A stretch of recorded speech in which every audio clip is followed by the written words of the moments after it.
waana laga yaabaa raggii baarlamaanka ahaa ee qalinka ku duugay ragga qaarkood khudbadda dhageysanayaan ay fadhiyaan laakiin waynu cudur daari karnaa maadaama ay dal walaalahayna oo odayaalo oo muslimiin oo cibaadaysanaya wax badan ba hadda mashquulku iska badan yahay waa laga yaabaa inay yidhaahdeen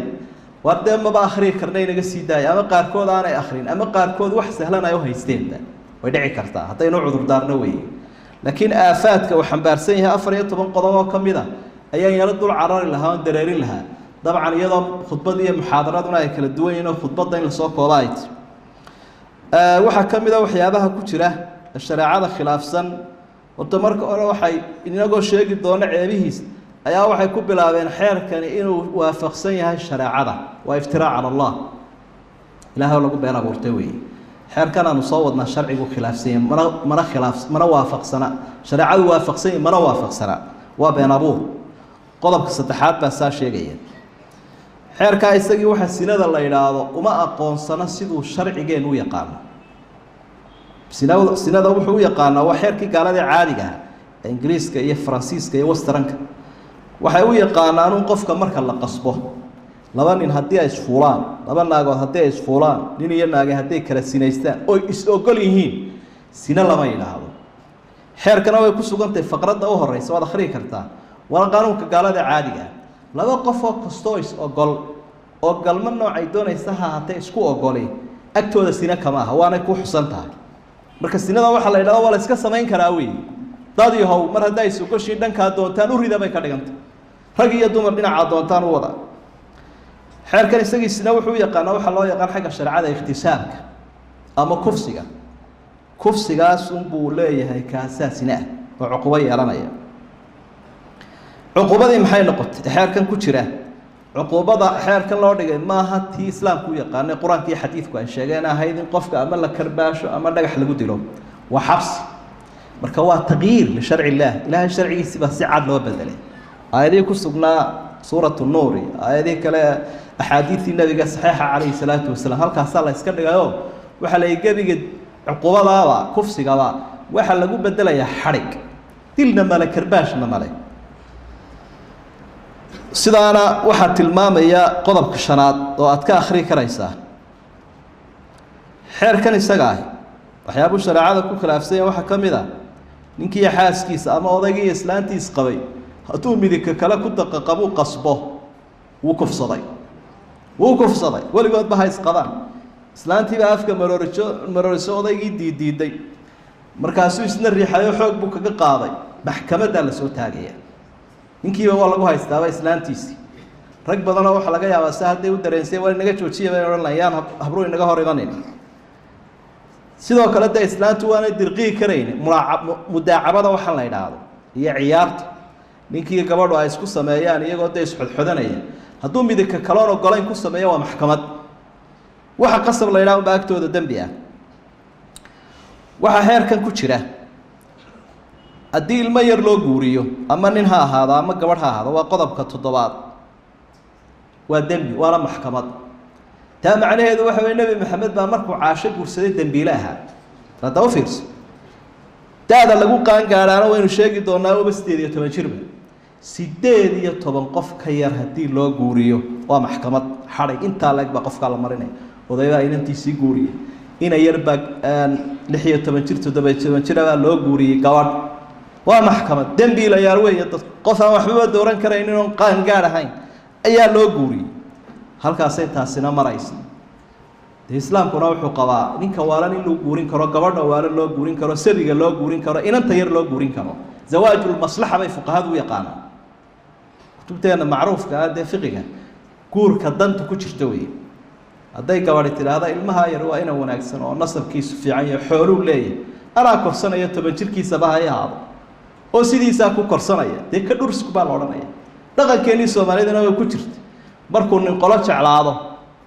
wuxuu leeyahay nasabadoodii ehelkoodii ummadooda wanaagsan oo inantaasan ka guursanaya iyadoo yar baa loo meherin jiray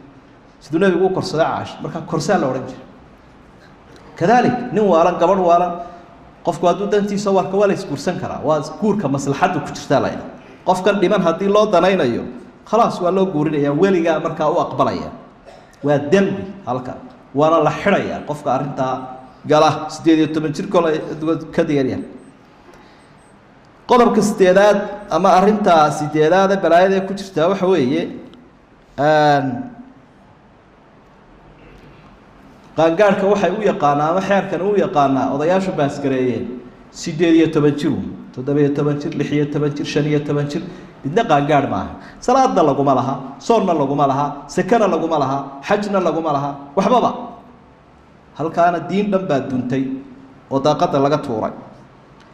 sidoo kale waxaanay qaangaar u aqoonin shariicadeenu shayga qaangaarka u taqaano ah hadduu qofku biyaha taranka helo ama gabadha naasi ay u soo baxaan ay dhadigaato oo dhiigii caadada ay hesho waa qofkii oo dhali kara waxa dhacdo dadka barwaaqada ku koray ilmuhu isagoo 12 jir ama 10 jir ayuu dhali karaa wiil iyo gabadh mid kastaba ha ahaado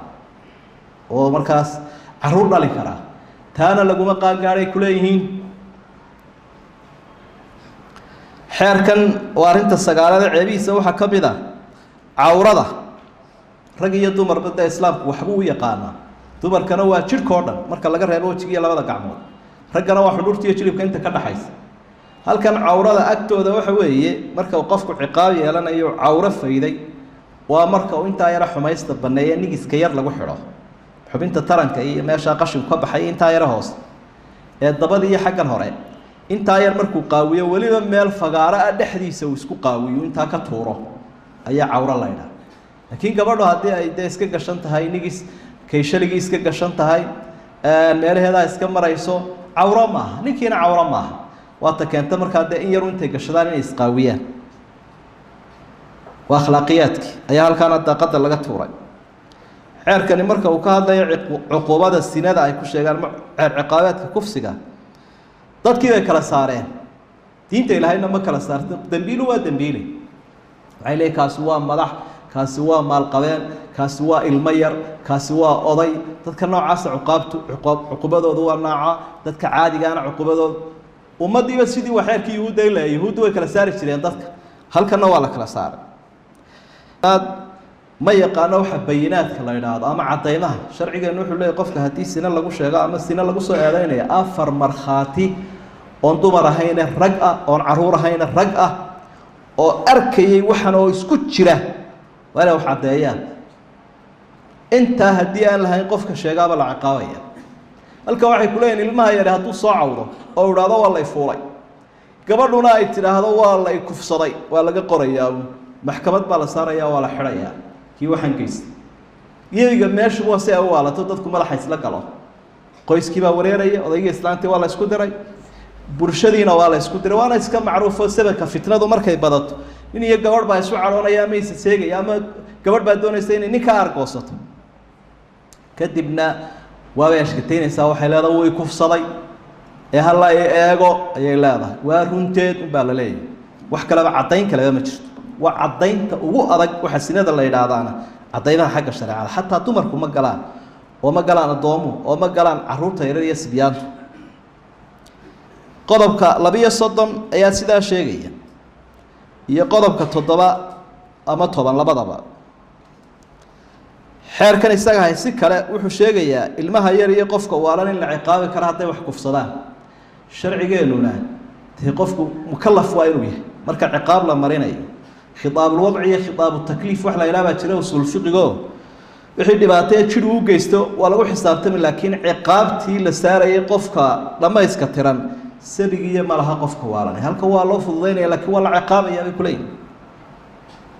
قلب كشنيا فرتنات قرآن بابا كان يكتب قلب كلا حير كان لفتيس وحي كلين حيرك وحي خلاف سن دقت على توريا ستور كده وحي كقرنا وحي كستو خلافة قوانينتا شريعه waa laga tagay halkii uu begeliyana waxay dhan xeerkan iyago si aad u adkaynayo riixaya wax kasto qaanuun oo khilaafay isaga ayaa la tuurayaa bay dhan 45 baa saan sheegaya arinta afreetobnaada ku jirta waxa weeye ma ogola xeerkan cafiska iyo sulxa waxa la yiraahdo ilaahayna wuxuu wa an ta'fu aqrabu lit-taqwa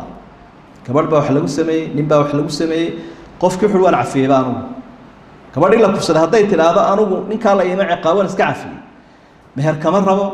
arshul bikaara kama rabo waan cafiye cafiska sharcigu tixgaliya كان مبالغة وعافي السبب ملهبة إلا وإن قفك عقاب لمريا قفكنا وحن استجى قفك وقالينا هتو عيدو جيست شخص قال له ويدينيا وحايا وحصل عقوبة حق الله هذا ما لقوا مريا هدوها إلى والله مريا هدو إلى ذوان عفينا ولا سكسي ديني حتى نفط اللي دلي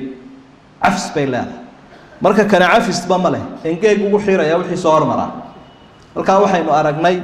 أفريت طبعا كاسات صالين أو فيلم ويرون ذي كسوق قاضي دتك وحونا يسكم مغلى يعني لها مركا وحلا لها هذا ورما لا وحي يرى الشيء يا وحي يرى ويسك سهل والدين الآن مركا لا صوريو تاساو ذياشين باسكريانية مدحدين ودتك محاول على يعني طلب السياسة مدقالة وحا حكم الجيران دينتي النوع عنتها إذا وحين كصورورين هنا يويدن طول مرين إيش تاجنتي وامر حساسية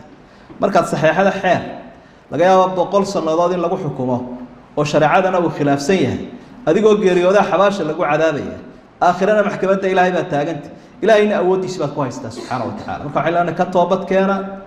وحي سمينا يستانوا في رسالة ودراسية